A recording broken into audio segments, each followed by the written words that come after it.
From translation, RSV Revised Standard Version, this 159th day of the year, today we are reading passages Job 24-28, Job chapter 24, verses 1 to 36. Why are times not laid up by the Almighty, and why do not those who know him see his days? Men remove landmarks, they seize flocks and pasture them, they drive away the ass of the fatherless, they take the widow's ox for a pledge. They turn the needy out of the way, the poor of the earth all hide themselves. Behold, as wild asses in the desert they go forth to their task, seeking diligently for food, the wilderness yields them bread for their children. They harvest their fodder in the field, and glean the vintage of the wicked man. They lie all night naked without clothing, and have no covering in the cold. They are wet with the rain of the mountains, and cling to the rock for want of shelter. There are those who snatch the fatherless child from the breast, and take from the poor an infant for a pledge. They go about naked without clothing, and hungry they carry the sheaves. They press the olive within the walls and tread the winepress, yet suffer thirst. From out of the city the dying groan, and the wounded cry for help, yet God does not regard the folly. There are those who rebel against the light, who are not acquainted with its ways, and do not abide in its paths. The murderer rises at dawn to kill the poor and needy, and is like a thief at night. The eye of the adulterer watches for twilight, saying, "No eye but I will see me." And he masks his face. In the dark they dig into houses, they shut themselves up by day, they do not know the light. For deep darkness is morning to all of them, for they are friends with the terrors of darkness.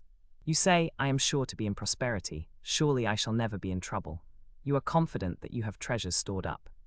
The refuge of your strength is the confidence of your wickedness. Yet you will be brought down to Sheol, to the depths of the pit. You will be covered with the shame of your wealth, your pride will go down to Sheol. The light of the wicked is put out, and the flame of his fire does not shine. The light in his tent is darkened, and his lamp above him is put out. His strong steps are shortened, and his own schemes throw him down. For he is cast into a net by his own feet, and he walks into a pit. A trap seizes him by the heel, a snare lays hold of him. A rope is hidden for him in the ground, a trap for him in the way. Terrors frighten him on every side and chase him at his heels. His strength is famished, and calamity is ready for his stumbling. His own iniquities catch the wicked, and he is held fast by the cords of his sin.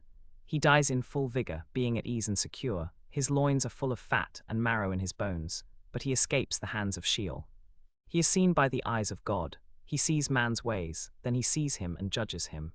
And he brings him to an end and tears him in his anger and crushes him in his wrath. He will not let him escape, but will heap burning coals upon his head. He will be consigned to the time of his punishment and to days of reckoning. He will go to the great assembly. He will never come again to the land of the living. This is the portion of the wicked man from God, the heritage that God has appointed for him. Job chapter 25, verses 1 to 6. Then Bildad the Shuhite answered, "Dominion and fear are with God. He makes peace in his high heaven. Is there any number to his armies? Upon whom does his light not arise? How then can man be just with God? How can he be clean who is born of woman? Behold, even the moon is not bright, and the stars are not pure in his sight. How much less man who is a maggot, and the son of man who is a worm?" Job chapter 26, verses 1 to 14. Then Job answered, "How you have helped the helpless, how you have saved the arm that is helpless. How you have counseled him who has no wisdom, and given much good advice to him without understanding. To whom have you uttered words, and whose spirit came from you? The shades beneath tremble, the waters and all who dwell in them. Sheol is naked before God, and Abaddon has no covering. He stretches out the north over the void, and hangs the earth upon nothing. He binds up the waters in his thick clouds, and the cloud is not burst under them. He covers the face of his throne, and spreads his cloud upon it. He has inscribed a circle on the face of the waters at the boundary of light and darkness. The pillars of heaven tremble, and are astounded at his rebuke. By his power he stills the sea, by his understanding he strikes through Rahab. By his wind the heavens are made fair, his hand pierces the fleeing serpent. Lo, these are but the outskirts of his ways, and how small a whisper do we hear of him. But the thunder of his power who can understand?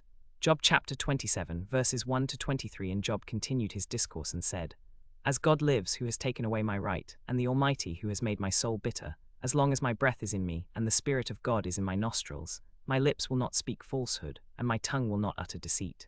Far be it from me to say that you are right. Till I die I will not put away my integrity from me. I hold fast my righteousness and will not let it go. My heart does not reproach me for any of my days.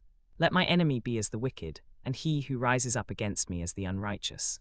For what is the hope of the godless when God cuts him off, when God takes away his life? Will God hear his cry when trouble comes upon him? Will he delight himself in the Almighty? Will he call upon God at all times? I will teach you concerning the hand of God. What is with the Almighty I will not conceal. Behold, all of you have seen it. Why then do you speak emptily? This is the portion of a wicked man from God, and the heritage that tyrants receive from the Almighty.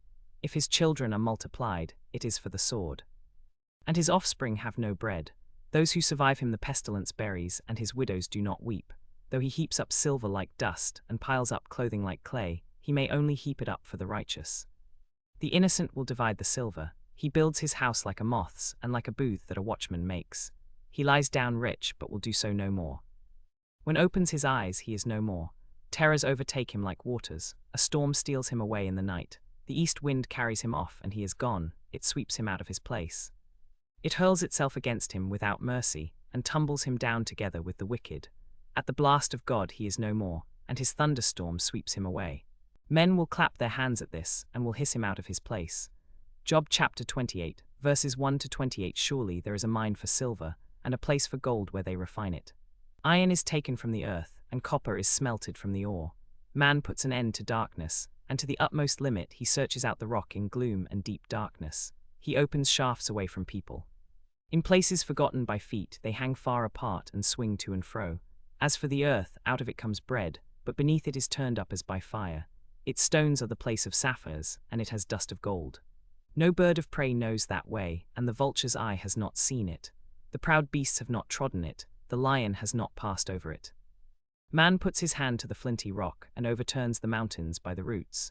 He cuts channels out of the rocks, and his eye sees every precious thing. He binds up the streams so that they do not trickle, and the thing that is hid he brings forth to light. But where shall wisdom be found, and where is the place of understanding?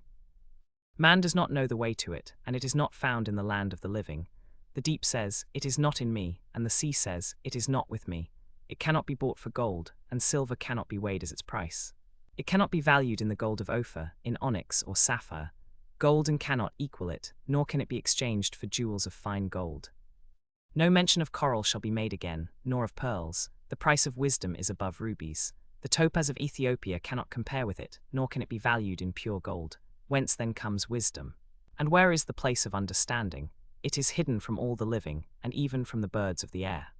Abaddon and Death say, only a rumor of it has reached us. God understands the way to it, and he knows its place, for he looks to the ends of the earth and sees everything under the heavens. When he made a weight for the wind, and meted out the waters by measure, when he made a decree for the rain, and a way for the lightning of the thunder, then he saw it and declared it. He established it and searched it out. And he said to man, Behold, the fear of the Lord that is wisdom, and to depart from evil is understanding.